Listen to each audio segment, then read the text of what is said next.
Welcome back to Ghana Ground Up, the podcast where we unpack Ghana's real estate sector from what's promising to what's problematic. I'm your host, Desmond Kafui, and today's question is simple but powerful. Are we really building homes in Ghana, or are we just building structures? I know it sounds like a simple question, more of a no-brainer, but then this is a question that cuts through the concrete and asks us to think deeper about what we're really creating and why it matters. There's a construction boom happening across the country, from East Legon to Kumasi, everywhere. I mean, just look around you and you'll see cranes everywhere. New gated communities, high-rise apartments, and townhouses seem to spring up daily. But then beneath the excitement, there's a growing concern. Are these structures designed for living, or are they just built for profit? Ghana's real estate sector is growing and is happening very fast. Urbanization, diaspora investments, and a rising middle class are fueling the unprecedented demand. And according to housing data, Ghana needs around 85,000 housing units every year just to keep up. But then what we are seeing, especially in Accra, is that there are buildings that are going up faster than we can assess their true value to everyday life. They may look good on Instagram. You can have your glass facades, your floating staircases, mood lighting, and all that. But then what happens when you move into these properties? Walk through some of these developments and you'll notice there's no proper drainage. Some have very poor ventilation, no natural airflow. The windows are very small. There's no greenery, no space to breathe. The rooms are so tight and they make you feel very boxed in. And when it rains, some of these fancy addresses may be hard to reach because they end up flooding. So we're building structures, but then many of these structures lack the soul and the livability of true homes. A home should breathe. Now, it should allow you natural light. Lots of natural light should easily come in. You should have good ventilation and you should have enough space to live. But today's developments are often built wall to wall, where there is hardly any space between these buildings. And sometimes people say that when you're in one building, you can just whisper and then the person in the next building can actually hear you. Well, I mean, as to how true that is, it's contentious. But then, when you see the space between buildings that are coming up lately, you can't help but agree that this may just be the case. In some cases, the buildings are stacked multiple stories high, and you'd see that even the orientation to the natural airflow is not really good. Sometimes the orientation for natural light to come in during the day is also really bad. So when you're indoors, you either need to have your ACs on or you're going to suffocate. Maybe as you're indoors during the day, maybe the sun is up, but you need to turn on your lights to be able to even see around you. And these are deficiencies in a lot of the projects that we're seeing lately. So, I mean, it still begs the question if we're building just structures or we're building homes. I'm sure you've come across projects where even the windows don't align with the sun. And you'd see that the compounds are tiled and that traps a lot of heat. And there's barely any backyard to make for some comfortable living. And one of the things that I've heard from a lot of prospects that have come around looking for properties and all that is that a lot of the projects that they end up seeing have no greenery. There's no room for trees, talk of even compound space. The compound spaces are tiled, some have concrete all through. There's no place for maybe to create a sand pit or maybe pour some gravels and all that.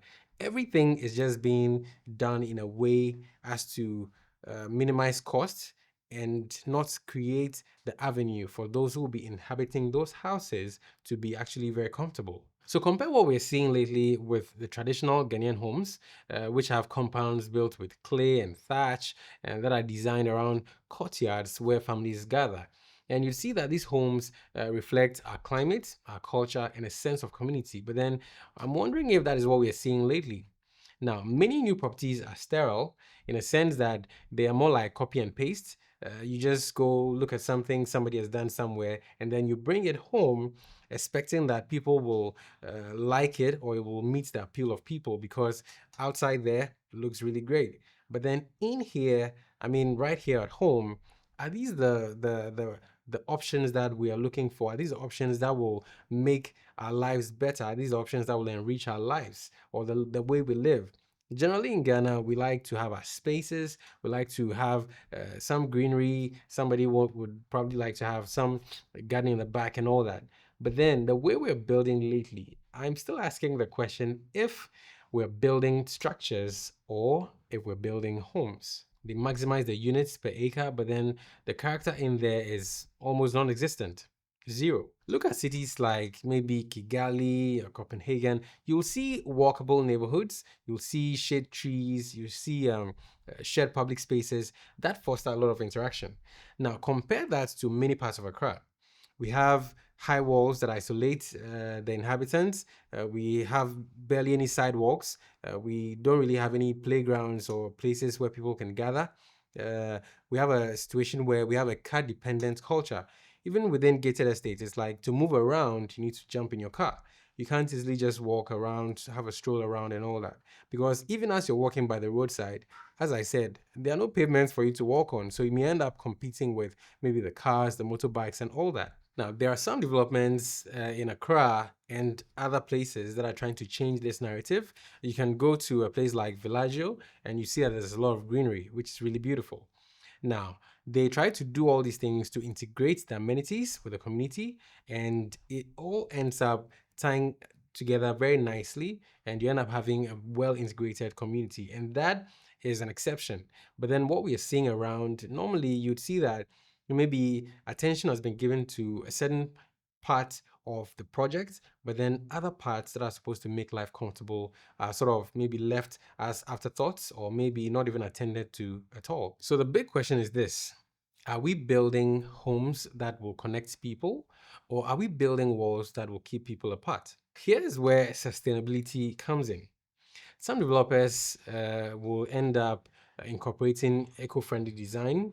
You'd have rooftop gardens, you'd have some use of bamboo or some other kind of wood. You'd have compressed earth blocks and also natural ventilation. Now, these features are not just trendy, they're actually very essential. You have green patches that will reduce flooding. You have a biophilic design that will end up cooling the homes very naturally. You'd have solar panels, of course, that will reduce your dependence on the grid.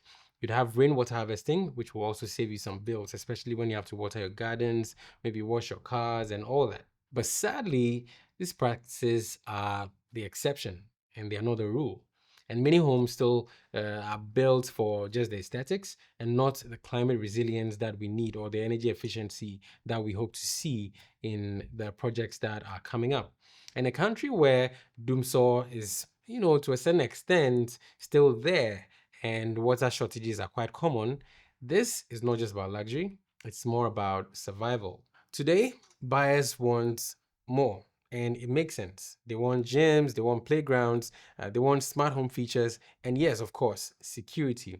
But then livability is not just about the bells and whistles, it's about a well ventilated bedroom that doesn't need your AC to be on 24/7, a kitchen that gets good daylight, a compound that lets your kids play with ease without any issues. And you also need to be very close to places you normally visit often, like maybe the markets, the schools, the hospitals, and all that. Now, some high-end projects in the city are doing this by incorporating and integrating these ideas into their projects. But then we want to see more of the standard homes, more of the mid-market developers doing the same thing. We don't want to reserve these things as something that will be more of a luxury.